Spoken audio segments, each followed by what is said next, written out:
Welcome back to the channel, Outlaws. Guess what we got to do today? Yep, another El Camino. This is a beautiful 1982 Elco. Alright. This old boy used to do a lot of bracket racing. So I can check that out. That old dog used to hunt. What we got going on today is something way different. I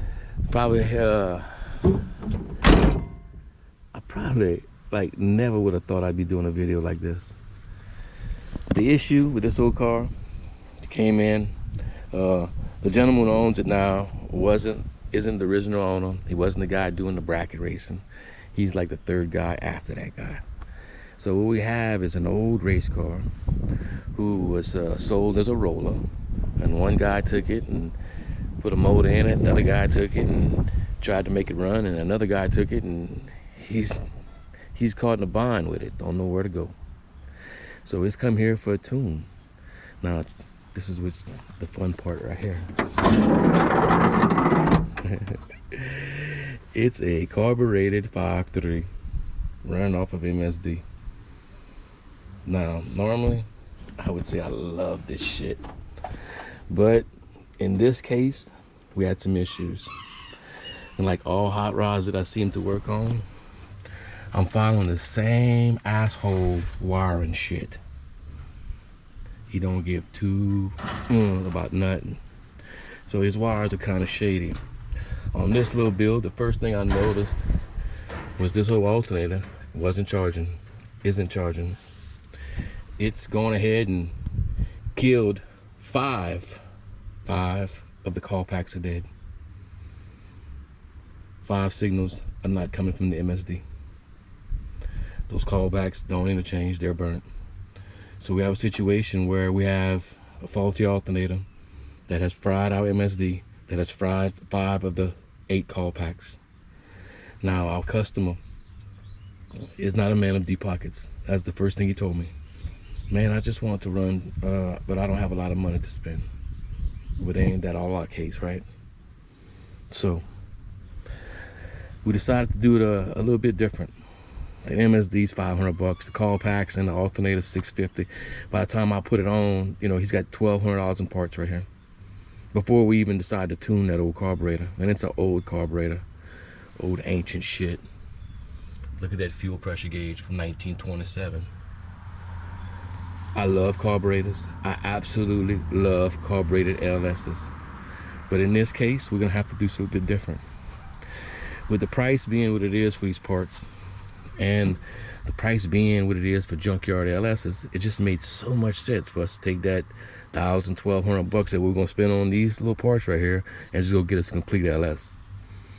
Go get us a real LS, pull all the carburetor stuff off, put back the fuel injection, go back to where it was from the factory, and see if we can make this thing a little more streetable, a little more enjoyable, and do it at a cost-effective rate at the same time. All right, y'all. I guess the next thing we're gonna do is pull her in, take her down, go to junkyard, grab us an LS, put them side by side, and start moving parts. Okay, here we go. All right, step 1. We're gonna take all our old carburetor stuff off. This is an extra set of call packs that we're actually using for troubleshooting. We have extra call packs, extra wires, extra everything when we troubleshooting this stuff. It's easy to grab a whole rack that you know is good and troubleshoot the whole thing, and a wiring harness that you know is good and troubleshoot that. So that's where we got to. We're gonna take our alternator off, take our call packs off, pull our intake and carburetor off. And before we do any of that, and man, I hate this shit, but I'm gonna cut that wire loom, and whatever falls out, I'm gonna deal with it. That's me encouraging myself, because I know every time I open up a wire loom, especially one that looks like it's full to the top, there's nothing but nightmare in it. And then what's gonna end up happening is I'm end up coming all down here and rewiring this whole thing before I put in our new 03 harness that we're gonna use. That's our junkyard motor, our intake, call packs. Got everything getting ready to get cleaned up and get ready. This is all stuff that we know is good. We know the truck was running. We saw the vehicle run. So it's a really old LS, like every LS is. 20 years old. It's probably got 300,000 miles on it, which for LS is almost broke in. Just about got the ring gap that you need now. Anyway, all right. Let's start turning some wrenches on here. When I get all this shit opened up, I'll show y'all the nightmare. Here we go. Well, that did not take long to get ugly. Look at this shit. That's what's hidden in the wire loom. Wonder why your alternator don't work now. Look. Maybe because it's microwave every wire in the harness.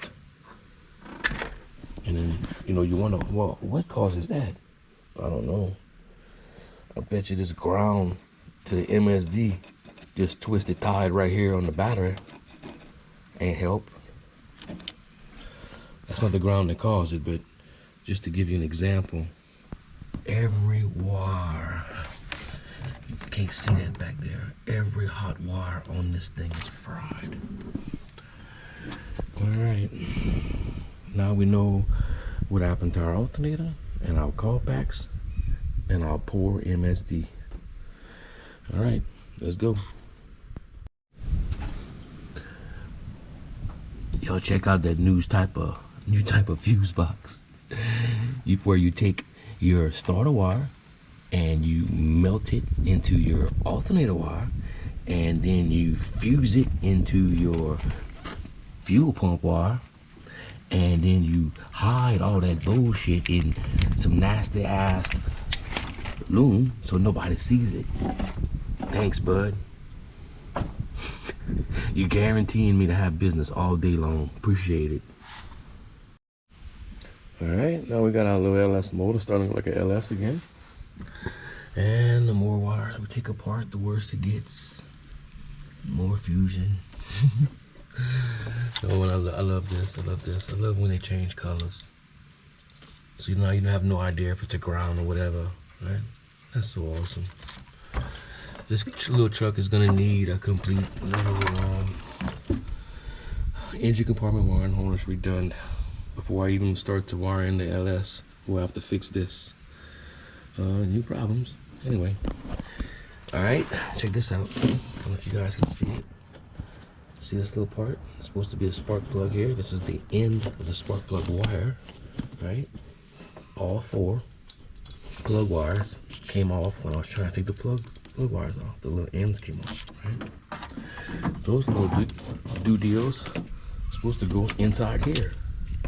But like every LS wire that I ever had to buy or mess with, when you come to take it apart, it's not clamped well enough, not crimped well enough, not attached well enough that it stays on the plug wire, stays on the plug.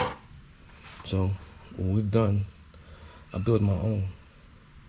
And they're heat shrink, both ends. We use the best connectors, the best internals, the best metal I can get.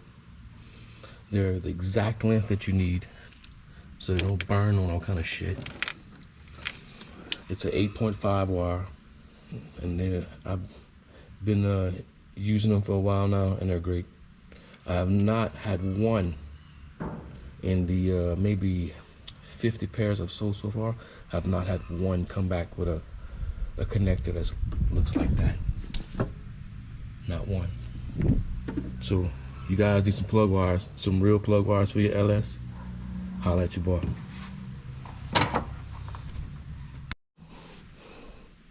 You know what? I really think that when somebody comes into an auto parts store and they ask for wire loom and tie wraps, they should have to show a motherfucking ID. I think they should have to prove that they're not criminally insane. They should have to prove that they're not out to really hurt somebody, I think. I think that's the thing. It has to be.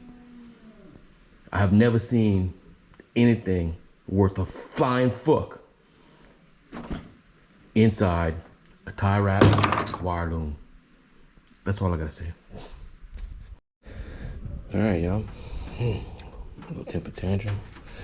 I've been getting a lot of questions lately, especially about this area on these old Chevys, especially the 80 model Chevys. Anything really from early 70s, late 80s in that time frame. Chevrolet came with a fuse box here, a little breaker panel, and all these wires came to it. Now a few guys asked me, says, man, where the hell do these wires go? We got 4 power wires. What do I do with all these power wires?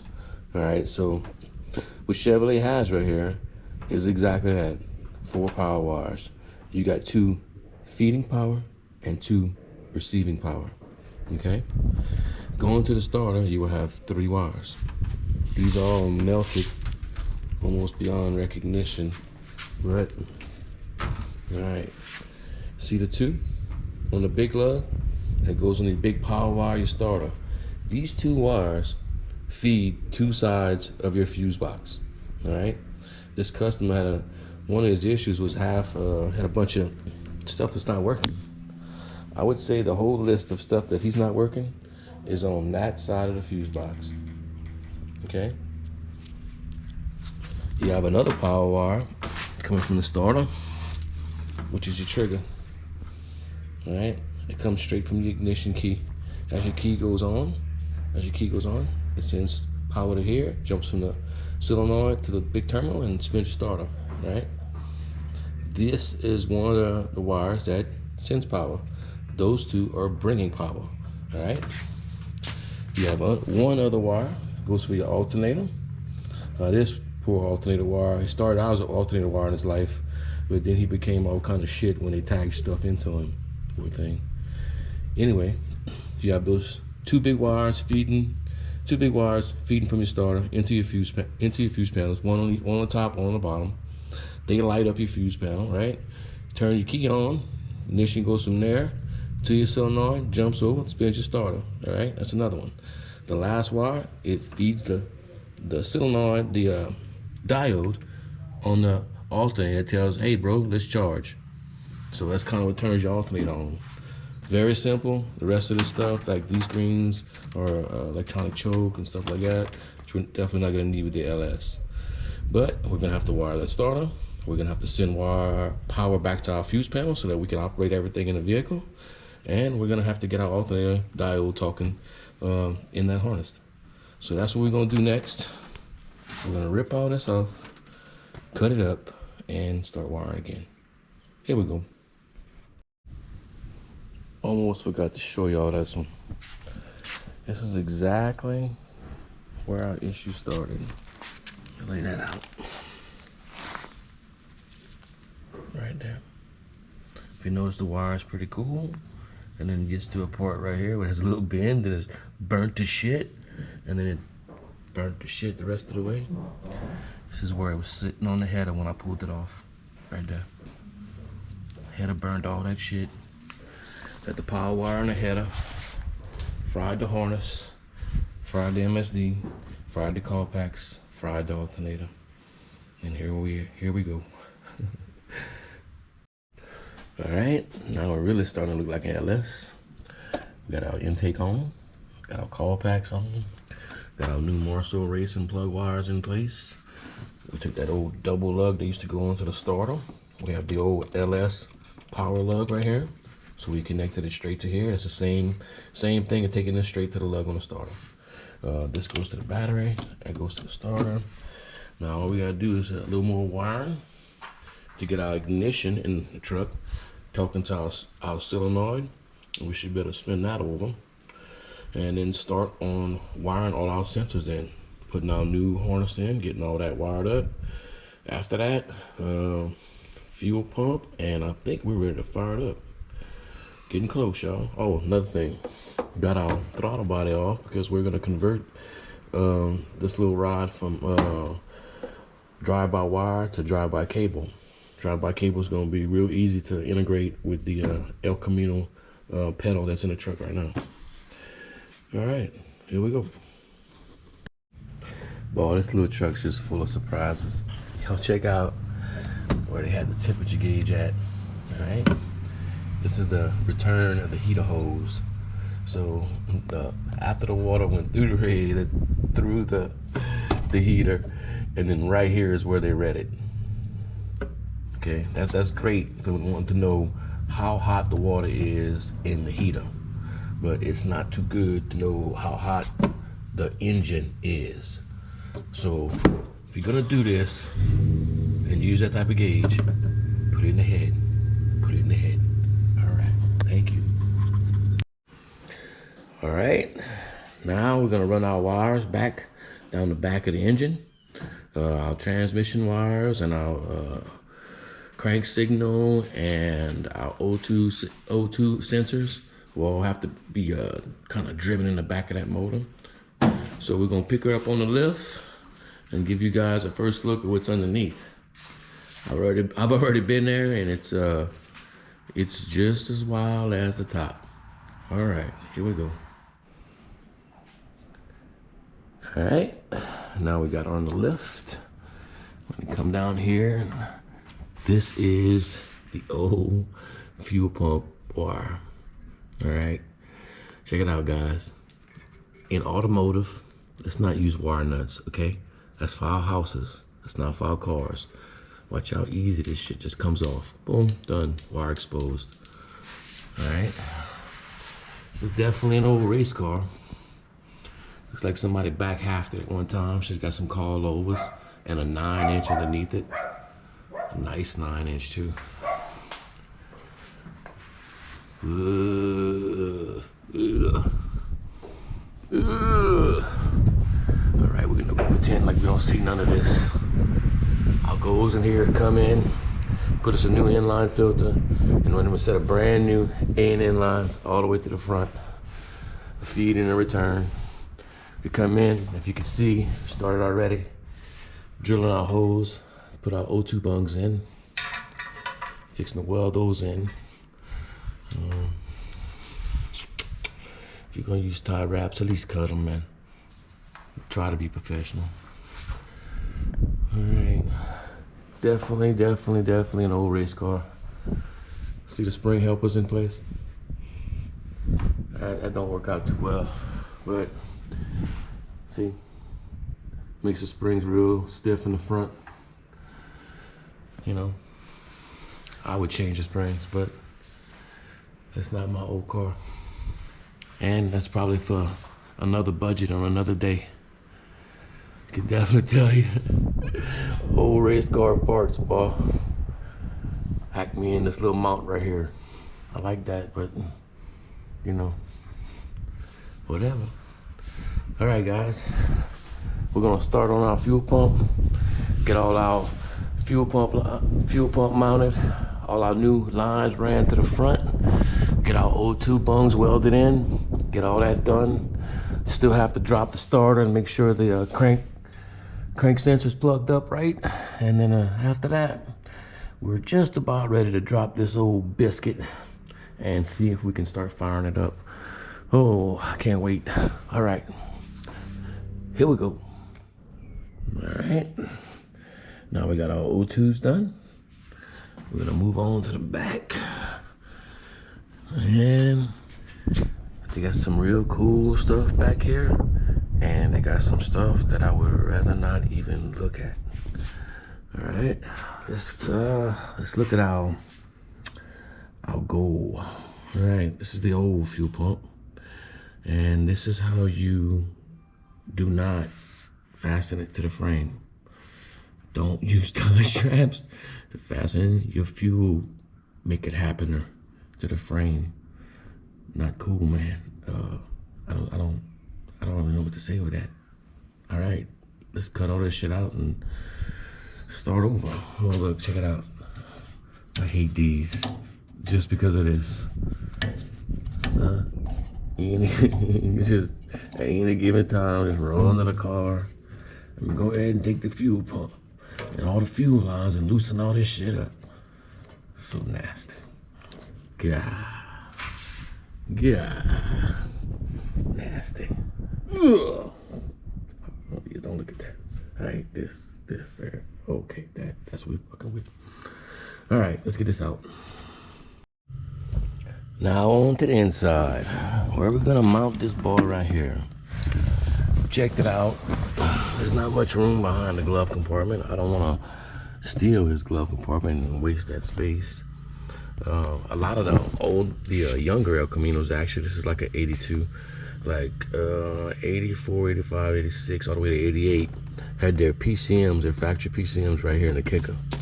This one didn't have that. It's a carbureted car from the factory. So it has this little sleek one. If it had the factory one, it would bump out and be a great place to hide that PCM. We have all the air conditioning stuff still in place in this old car, believe it or not. I don't think it's going to be usable in the future, but I don't want to destroy it. I know he wants to get his AC up and running, and I would prefer him to do like a vintage air system and do away with all that old stuff and just make a lot nicer and cleaner deal. But because the AC is still in place and we still got to find a room, a home for that dude, I think what we're going to do is take this old wrapped box right here as a console and mount it inside right here. There's a huge void behind the gauges back here, and I think it'd be a perfect spot just to lay it down. I know some guys mount their PCMs in the engine compartment, and that's all cool and stuff, and it works, but it don't work for me. I think PCMs need to be at least give them a half a chance to get out the moisture and the heat, you know. And inside the vehicle, you have more of a chance to be dry and have a good climate rather than being under the hood. All right. Now, the only way to take out that old console is to pull the seat out. So I'm gonna yank the seat out, get into that console, make a new home for Mr. PCM, and then start wiring her up. All right, here we go. All right. Now we have a point where we're at. Where do we even begin? Stop, not start, stop. All right, I got the cover off right here, and they had a gazillion wires right here, all cut, not going nowhere, wrapped up, hidden. An old line lock must have been in place right here. These go to nothing. They got, these are our gauge lights, right? They go right there. This is our tack, all right? Watch this. This is our right turn signal.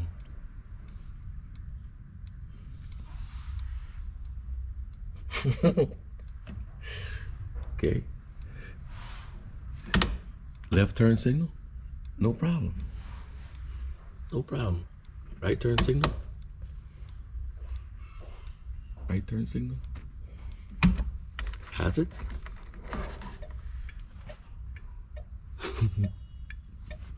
Yeah, your hazard lights ain't supposed to flash through your tack, your gauge lights and your tack. I'm gonna call that I don't know what the fuck I'm gonna call that. Oh my God. All right. So evidently, whoever tapped in the gauge lights tapped it into a spot that probably goes to the turn signal switch, and I'm gonna say they probably tapped into the green or the yellow, maybe the blue. It all depends. Anyway, when you're tapping in lights for your tack and your gauges, horse, this is where you grab power, right here. This one, not this one, not this one, this one, not this one, this one. Okay. And I guess we're gonna have to dump into this gumbo of fuckery right here and try to figure this shit out. All right, damn it. All right, now check it out.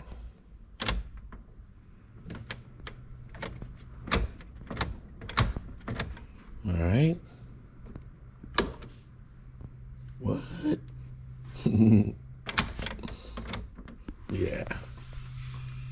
turn signal in the light switch. See, right there. That's how we get that done. All right, got all our fuel pump done. Got all our AN line run to the back of the motor. Got all our fuel lines hooked up. We're just about ready to kick it off. Let's see if it'll turn over. Still waiting on a few items to come in. A cap for that fuel line. Change our cable. A few little things. But before we button up, I think we can go ahead and try and see if she'll spin over. Still got our interior all apart. I want to put that back together to make sure the PCM and everything's good. All right, let's see.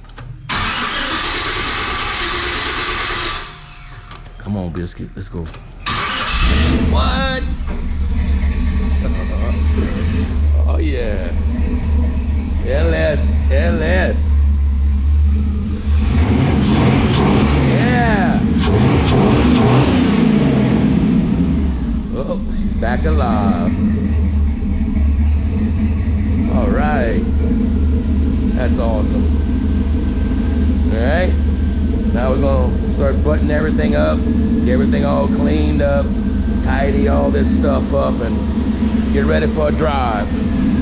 All right, let's pump some milk. Look at that. Damn, so smooth. Wow. All right, let's start putting this baby back together. Here we go. I gotta give it to y'all one more time. Watch this, watch this. Through the window. Hi, y'all. LS. I love it. I love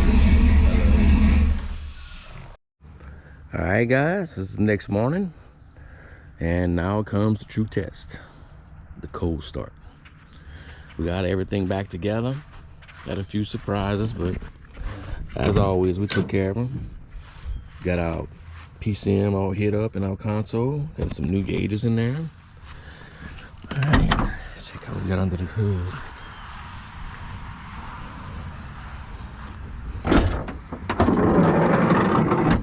All right, got our new intake pipe on. Actually had to eliminate the fan and put us an E fan. Kind of give us room for our intake pipe and stuff. I prefer the E fan anyway. Got our new drive-by cable hooked up. Got everything tidy. All right. Now comes the real test. Let's see what she got. All right, Biscuit. Come on. All right, all right, all right. That's the kind of cold start we're talking about. Yeah. All right. Well, I guess he's ready to go home. That's awesome. I love an LS, y'all. It's such a good combination. All right, guys. I think this is where we're gonna wrap up this one. This has been a fun one. It's been different for sure. We're gonna let old Biscuit warm up and load him on the trailer and bring him to our customer. All right. Thank y'all so much for hanging out. Noticed it was kind of long. Had a bunch of crazy shit happening. Appreciate it. See y'all on the next one. Later, y'all.